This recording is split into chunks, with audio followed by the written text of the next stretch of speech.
샬롬. 한 주간 모든 분들의 하나님의 인도하심과 하나님의 평강이 가득하기를 또한 믿으며 오늘 한 주간도 또한 하나님의 놀랍게 일하시는 우리의 삶 속에서 일하시는 하나님의 모습을 우리가 또한 그려보면서 귀한 말씀을 여러분들과 함께 나누기를 소망합니다.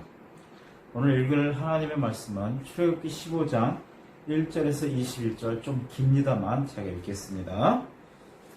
출애굽기 15장 1절. 이때 모세와 이스라엘 자손들이 주께 이 노래를 노래하고 고하여 말씀드리기를, 내가 주께 노래하리니 주께서 영광스럽게 승리하셨으며 말과 그 탄자를 바닷속에 떨어뜨리셨습니다. 주는 나의 힘이여 노래시며 주는 나의 구원이 되셨도다. 주는 나의 하나님이시니 내가 주께 처소를 예비하겠으며 내 조상의 하나님이신 주를 드높이리이다. 주는 전사시여 주는 그분의 이름이로다. 파라오의 병거들과 그의 군대를 바닷속에다 던져 넣으시고 그가 택한 대장들도 홍해에 빠뜨리셨도다. 깊은 물이 그들을 덮쳤더니 그들이 돌처럼 바닥에 가라앉는도다. 오 주여, 주의 오른손이 능력으로 영원롭게 되셨나이다. 오 주여, 주의 오른손이 대적을 산산조각 내셨나이다. 주의 존귀의 위엄으로 주께서는 주를 대적하여 일어선 그들을 뒤집어 엎으셨나이다. 주께서는 주의 진노를 보내사 그들을 그루터에 같이 사르셨나이다. 주의 콧김으로 물이 함께 모였으며 큰 물이 무더기처럼 일어서고 그 깊음이 바다의 심장 가운데 응결되었나이다. 대적들이 말하기를 내가 추격하리라, 내가 따라잡으리라, 내가 탈취물을 나누리라, 내 욕심을 그들 위해서 채우리라. 내가 칼을 빼어 내 손으로 그들을 멸하리라 하였으나 주께서 주의 바람을 일으키시니 바다가 그들을 덮쳐 그들이 그 거센 물들에 납같이 가라앉았나이다. 오 주여, 신들 가운데 누가 주와 같으시리까? 누가 주와 같이 거룩함이 영화로우며 찬양받을 만큼 두려우며 기적들을 행하리이까? 주께서 주의 오른손을 뻗치시니 땅이 그들을 삼켰나이다. 주께서 구속하신 백성을 주께서 주의 자비로 인도하셨으며 주께서 그들을 주의 권능 안에서 주의 거룩한 처소로 인도하셨도다. 그 백성이 듣고 무서워할 것이요 슬픔이 팔레스티나의 거민들에게 머무리이다. 이때 에돔의 중심들이 놀라고 모압의 용사들이 떨림에 붙잡히며 카나인의 모든 거민들이 낙담하리이다. 두려움과 공포가 그들 위에 내려 주의 팔의 위엄으로 인하여 그들이 돌처럼 조용해지리니 오 주여, 주의 백성이 통과하기까지며 주께서 사신 그 백성이 통과하기까지니이다. 주께서 그들을 데리고 오셔서 주의 유업의 산에 심으시리니 오 주여, 이는 주께서 거하시려 만드신 곳이요 오 주여, 주의 손이 세우신 성소니이다. 주께서 영원 무궁토록 다스리이다 하더라. 파라오의 말과 그의 병거들과 그의 기병들과 함께 바다에 들어갔으니 주께서 그들 위에 바닷물을 다시 가져오셨으나 이스라엘 자손들은 바다 가운데서 마른 땅을 가더라. 아론의 누이 여선지자 미디암이 그녀의 손에 작은 탬버린을 드니 모든 여인들이 탬버린과 춤으로 그녀를 뒤따라 나오더라. 미디암이 그들에게 말하기를, 너희는 주께 노래하라. 이는 주께서 영광스럽게 승리하셨으며 말과 그 탄자를 바닷속에다 던지셨음이라 하더라. 아멘. 여기 인도네시아 상황은 벌써 3차 강력한 사회적 거리운동이 또 연장되어서 다음 주 29일까지 그 봉쇄가 계속되고 있습니다. 그래서 굉장히 모든 사람들이 이 록다운으로 해서 굉장히 힘들어하고 그냥 하루하루가 그냥 어떻게든 버티고 어떻게든 이겨내려고 하는 모습들을 우리가 아주 쉽게 볼 수가 있습니다. 모든 사람들이 뉴스는 그렇죠. 항상 끝이 안 보이는 터널을 우리가 걷고 있는 것처럼 그렇게 표현을 합니다. 하지만 분명 그 터널의 끝은 분명 있을 것이고, 물론 우리가 터널의 중반을 가고 있는지 아니면 막바지를 가고 있는지는 아직은 잘 모르지만 분명히 하나님께서 그 터널 끝까지 우리를 인도하실 것이고, 그리고 나서 우리가 예상하지도 못한 또한 새로운 내 미래가, 또한 새로운 어떤 하나님의 계획이 우리 가운데 분명히 준비되어 있으리라 믿습니다. 자, 분명히 이 상황은 종료될 겁니다. 하지만 종료된다 할지라도 이 우리가 경험하지 못했던 이런 새로운 어떤 질병의 쓰나미가 한번 휩쓸고 지나가면 분명히 흔적들이 있어요. 상처도 있고 고통도 있고 수습해야 할 것도 있고 뭐 쓰레기들도 남을 것이고 우리가 그럼 이러한 이것들을 우리가 어떻게 이겨내면서 나가실 것이냐. 지금 믿는 사람들한테 정말 더 요구되는 것은 우리의 신앙을 이 상황에 맞춰서 우리가 어떻게 할 것이냐. 우리의 믿음을 어떻게 하고 우리가 더 단단하게 우리가 더 견고하게 우리의 신앙을 끌고 나갈 것이냐 하는 그러한 아주 귀한 중요한 기로에 서 있다고 우리는 볼 수 있습니다. 만약 우리가 조금이라도 방심을 한다면 정말 우리 옆에 있는 사단이 정말 호시탐탐 그 기회를 노려서 우리의 그 믿음의 약한 구석을 통해서 우리를 다시금 공격하고 우리를 정말 서 있던 자리에서 무너뜨리고 우리를 정말 지치게 만들어서 결국은 하나님을 떠나게 하고 하나님을 부정케 하는 분명히 그런 일들이 우리 가운데 있을 거로 봅니다. 그래서 성경에는 그렇게 표현하고 있어요. 예수께서 정말 베드로에게 그렇게 말하던 것처럼 우리의 믿음이 정말 우리의 믿음이 약하고 흔들렸을 때 사단이 정말 우리의 믿음을 밀가부르듯이 불어버릴 것이다 라고 그렇게 표현했던 것처럼 우리가 정말 이 시간 우리의 믿음을 어떻게 하면 더 강하게 하고 우리가 정말 이 기회를 우리가 어떻게 정말 더 놀라운 반전으로 끌고 나갈 것이냐. 우리가 이 부분을 함께 오늘 읽었던 이 출애굽기 말씀을 통해서 시작하고자 합니다. 우리가 읽었던 이 출애굽기 15장의 내용은 이집트를 탈출하는 이스라엘 백성들을 파라오가 다시 정신을 차려서 자신의 모든 군대를 다 소집을 해서 다시금 이스라엘 사람들을 붙잡고 노예로 삼고 그들이 가져간 이집트의 모든 재산과 재물을 되찾고자 하는 맹추격전을 우리가 보게 됩니다. 하지만 하나님의 놀라운 손길로 인해서 이 파라오와 그의 모든 군대가 정말 이스라엘 백성들, 쫓김을 당하는 이스라엘 백성들 눈앞에서 그 홍해 바다 속으로 다 수장시키는 모습을 우리가 보게 됩니다. 그래서 이 놀랍게 일하시는 하나님의 손길을 본 모든 이스라엘 사람들이 정말 미리암을 중심으로 해서 하나님 앞에서 정말 이렇게 하나님의 위대하심과 하나님의 인도하심과 하나님의 보호하심을 노래하는 장면을 우리가 보게 됩니다. 자, 그러면 많은 사람들이 이렇게 표현합니다. 그 정도는 우리도 할 수 있어요. 지금 내가 죽다가 다시 살았고 내가 정말 모두가 죽는다고 했는데 내가 기적처럼 살아났고 내가 아무것도 없다고 느꼈을 때 나에게 엄청난 재정적인 축복이 이루어지고 정말 나에겐 전혀 희망이 없다고 생각하는 그 상황에 놀랍게 복이 부어지고 놀라운 상황 반전이 이루어진다면 우리 모두에 대해서 우리는 분명히 고백합니다. 하나님 감사합니다. 하나님을 높입니다. 하나님이 하셨습니다. 하나님께서 우리를 돌보십니다. 물론 이런 소리는 지금 우리가 출애굽기 15장에 나와 있는 것처럼 이스라엘 모든 백성들이 한 목소리로 그들이 탬버린을 흔들고 노래를 부르며 그들이 춤을 추고 하나님 앞에서 기쁨과 감격의 고백을 하는 걸 우리가 충분히 볼 수가 있습니다. 그런데 평상시에는 이런 고백을 못하면 이건 진짜 문제가 있어요. 이런 감사의 고백을 못한다? 이건 정말 영적으로 아니 일반적으로 굉장히 문제있다고 우리는 보고 있습니다. 하지만 만약에 우리 모두에게 건강상의 어떤 문제가 갑자기 쏟아지거나 아니면 어떤 재정적인 문제가 생기거나 아니면 또 다른 형태의 어떤 엄청난 문제들이 우리 가운데 쏟아진다면 그래서 정말 우리가 하나님의 손길을 간절히 요구하고 울부짖고 소리치고 하나님 어떻게 해야 됩니까? 하나님 어떻게 이 문제를 해결해야 됩니까? 하나님 좀 제발 저에게 관심을 주세요. 하나님 저에게 이 문제에 대한 답을 주세요라고 우리가 소리침에도 불구하고 하나님께서 아무 응답이 없다면 우리는 어떻게 할 것이냐? 그러면서 그 간절히 바라는 하나님의 응답은 없고 우리가 보는 눈앞에서 우리의 그 모든 것들이 하나씩 다 무너지고 망가지고 끊어지고 빼앗기고 부서지는 모습을 우리가 볼 때 우리는 어떻게 할 것이냐? 우리가 오늘 이 부분을 함께 나누고자 합니다. 욥기를 보면 성경에 나오는 욥기는 참 오래된 책이죠. 이 욥기를 보면요.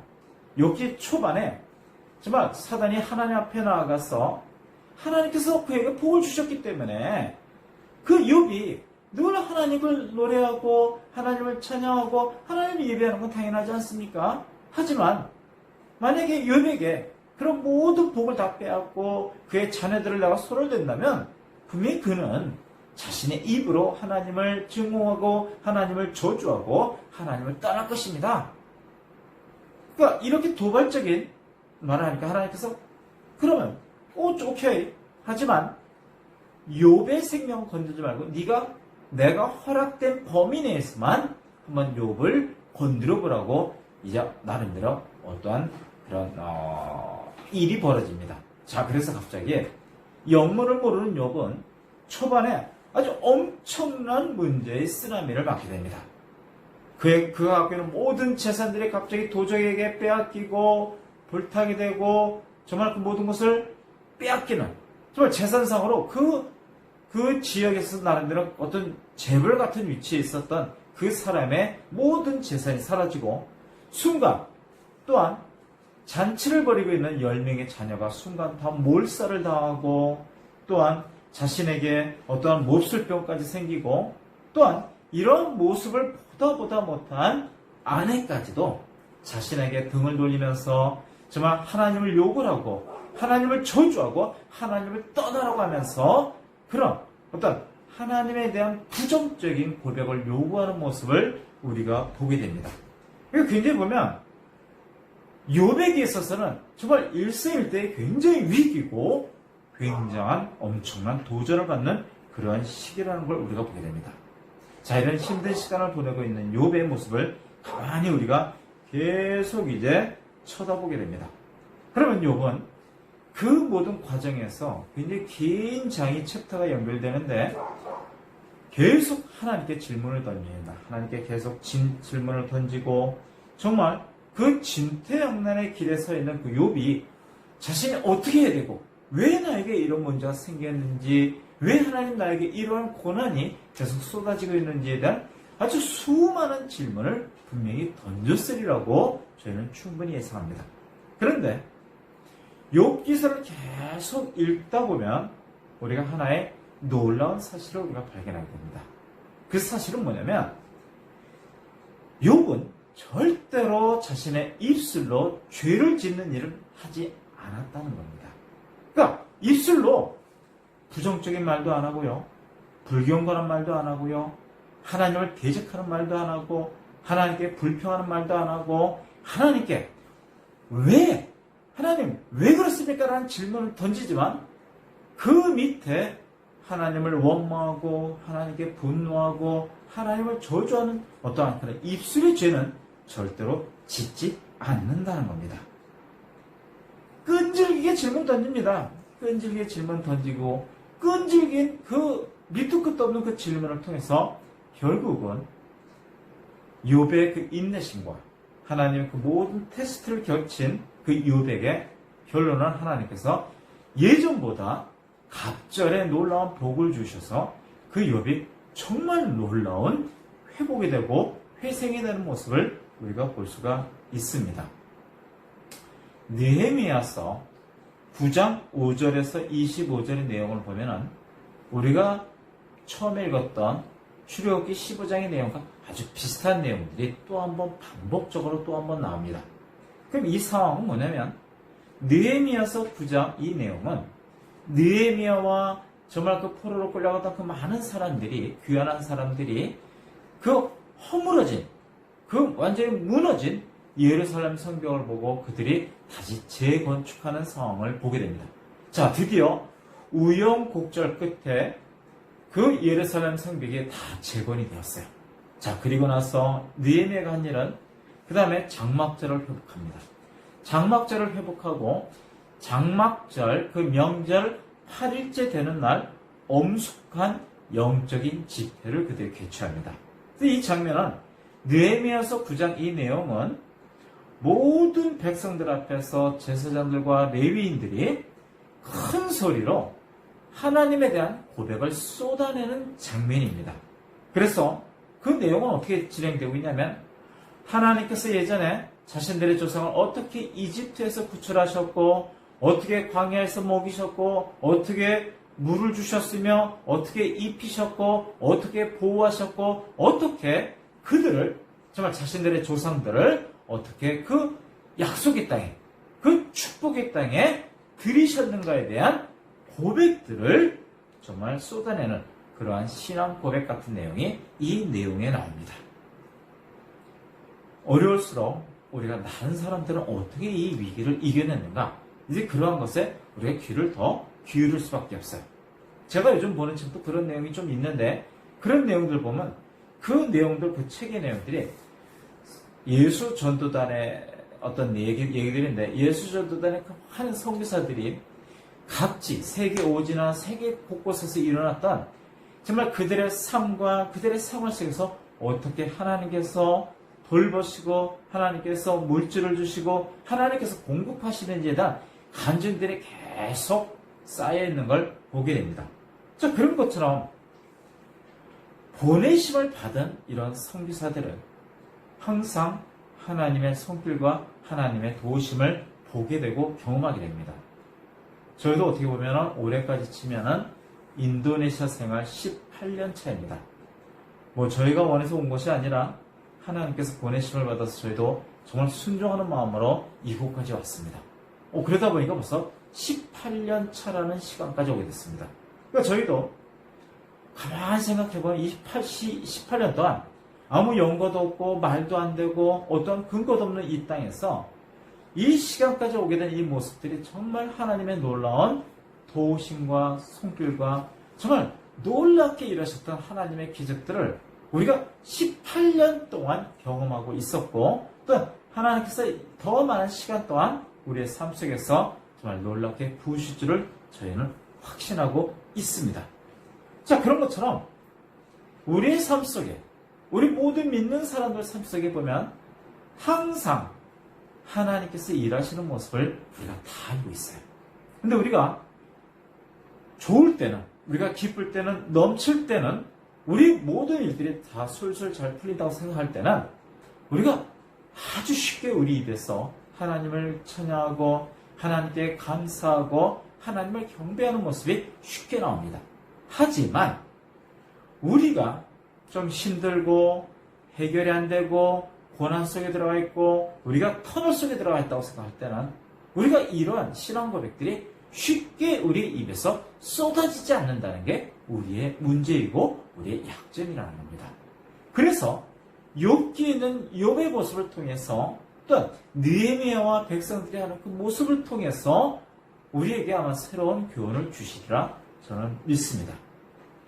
자, 많은 경우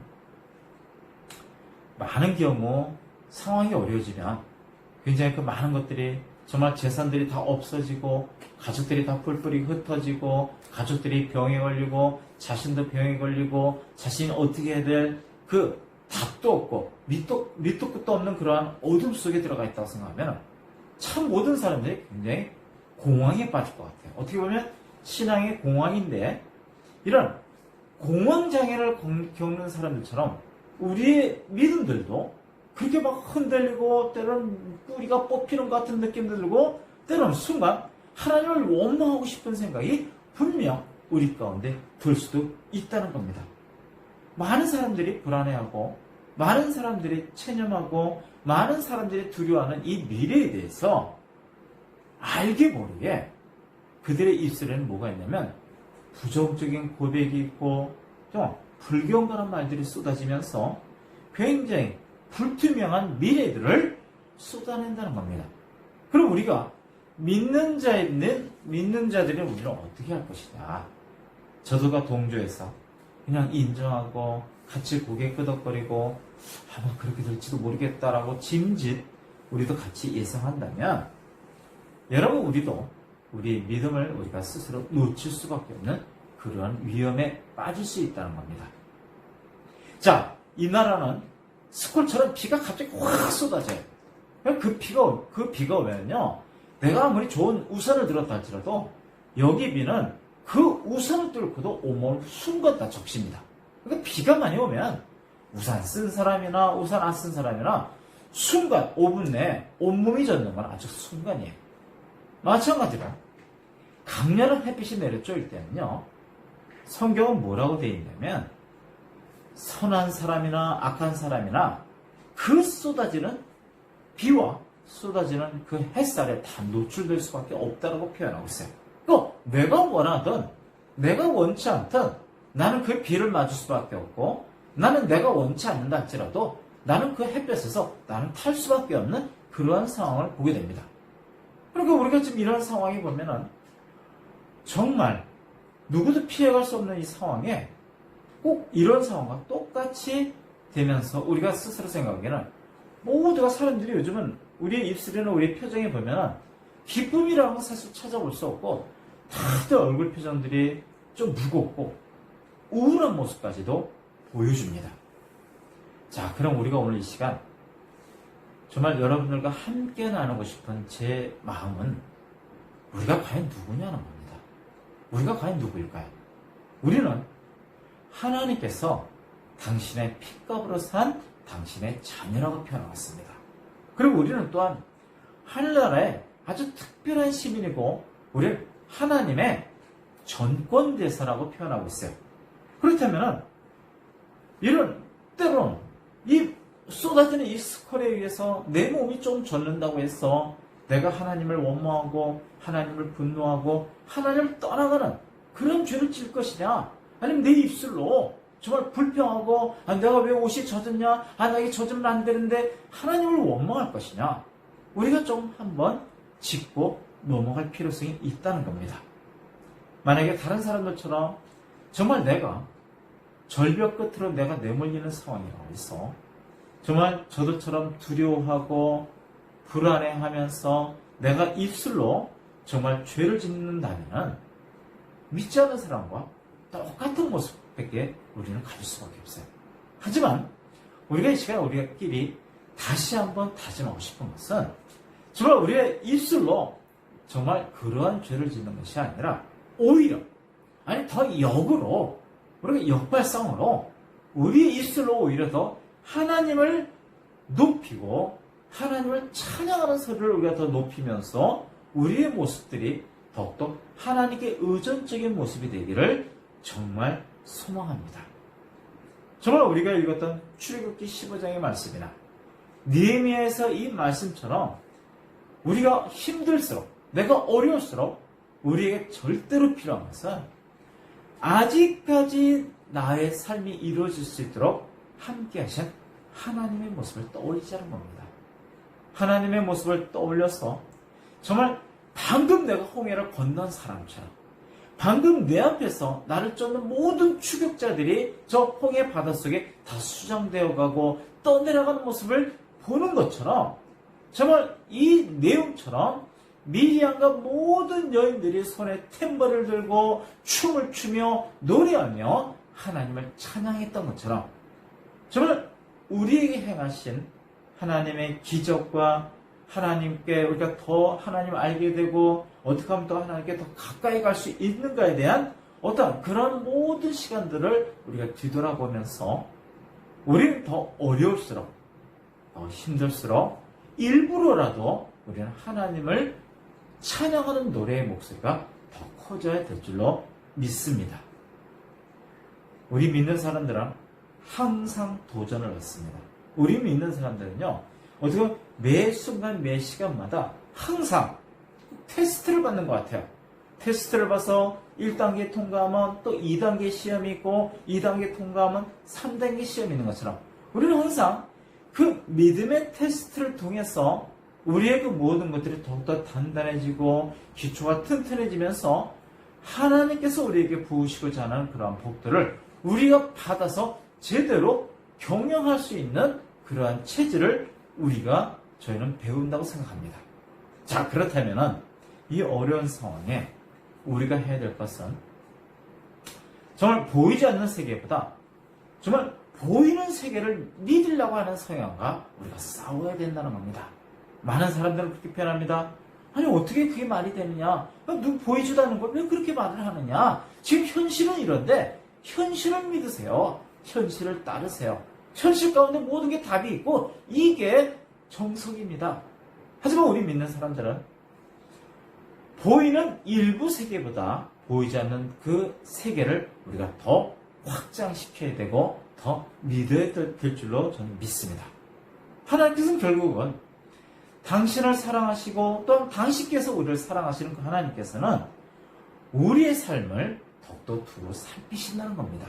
그리고 나서 우리가 항상 무엇이 부족한지 항상 우리보다 더 관심을 두시고 하나님께서 쏟으시고 하나님께서 부으신다는 사실을 우리가 잊지 말아야 돼요. 그래서 하나님께서는 지금도 우리 모두를 우리는 그 쉴만한 물가와 정말 그 풀밭에 인도함을 받는 과정인데 아직은 자갈길을 건너야 되고 아직은 황토길을 건너야 되고 지금은 물 한 방울 마실 수 없는 상황을 우리가 인도함을 받는데 우리가 그 가는 길가에서 광야의 길가에서 불평하고 하나님을 욕하는 하나님을 원망하는 그런 태도는 절대로 하면 안 되고 오히려 우리 모두를 쉴만한 물가와 풀밭을 인도하시는 하나님을 떠올리면서 정말 그 신실하신 하나님을 떠올리면서 더욱더 앞서 나가기를 소망합니다. 자, 그렇게 할 때 우리가 하나님을 노래하고 하나님을 찬양할 때 오히려 하나님께서는 세상과 세상 사람들로부터 당신을 증거하시는 목적이 되기 때문에 우리의 입술은 굉장히 중요한 것이고 우리의 마음가짐은 굉장히 중요하다는 겁니다. 그리고 어려워할수록 두려워할수록 힘들수록 우리의 찬양의 목소리를 더 크게 내자. 나에게 하셨던 하나님의 놀라운 일들을 기억하면서 그런 일들을 그냥 고백하세요.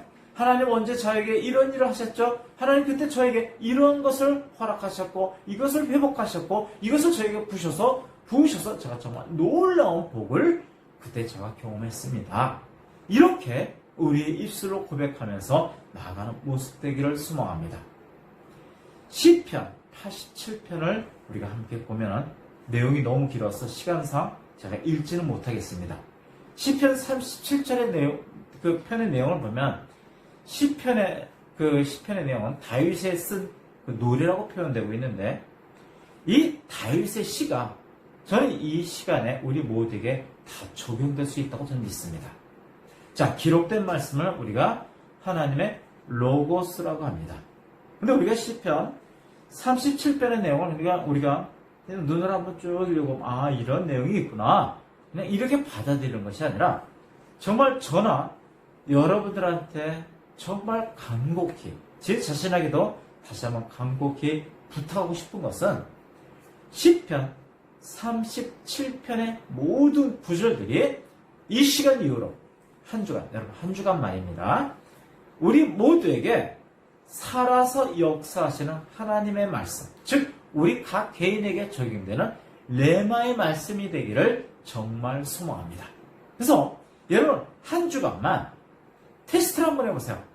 기록된 시편 37편의 이 로고스의 말씀을 나의 삶에 적용되는 하나님의 레마의 말씀으로 여러분 받아들이셔서 우리 삶 속에서 정말 37편의 모든 일들이 놀랍게 일어나고 놀랍게 회복되고 놀랍게 일하시는 하나님의 역사하심을 우리 모두가 다 정말 경험하기를 소망합니다. 다시 한번 결론을 내리자면 여러분 어려울수록 입술로 죄짓지 말고 여러분 어려울수록 또 하나님을 높이는 하나님의 귀한 사람들이 되기를 소망하며 다 함께 기도하겠습니다. 기도합니다. 하나님 감사합니다. 지금 이 시간 우리가 출애굽기의 정말 홍해 바다를 건너고 정말 그 많은 이집트의 군대들을 수장시키는 하나님의 모습을 보면서 놀랍게 고백하고 노래하는 이스라엘 사람들을 또한 봤고 또한 예루살렘 성벽을 정말 다시금 회복하고 재건축하면서 느헤미야와 그 모든 지도자들의 모든 백성들의 영적 회복을 하는 모습을 우리가 또한 보았으면서 우리가 분명히 우리의 모습들이 어려울수록 힘들수록 힘들다고 고백하지 않고 정말 어렵다고 고백하지 않고 오히려 정말 이때 함께 하시는 하나님 정말 이 어려운 시기에 나를 지켜주시는 하나님, 나를 돌보시는 하나님, 나와 함께 하셨고 나에게 복을 부으셨던 하나님을 더욱더 고백하기를 소망합니다. 욥이 그 엄청난 고난 가운데서 절대로 하나님을 부정하지 않았고 하나님께 원망하지 않았고 하나님께 절대로 죄 짓는 소리를 하지 않았기 때문에 결국엔 그가 갑절의 복을 받았던 것처럼 이 위기가 정말 끝이 안 보이는 이 터널이 언제 끝날지는 모르지만 그 모든 시간까지 우리 모두가 우리의 입술을 지키고 우리의 마음을 지키며 더욱더 굳건하게 하나님을 찬양하는 귀한 시간으로 주님 인도하시길 바라며 지금도 함께 하시는 예수 그리스도의 이름으로 우리 모두를 축복하며 기도합니다. 아멘.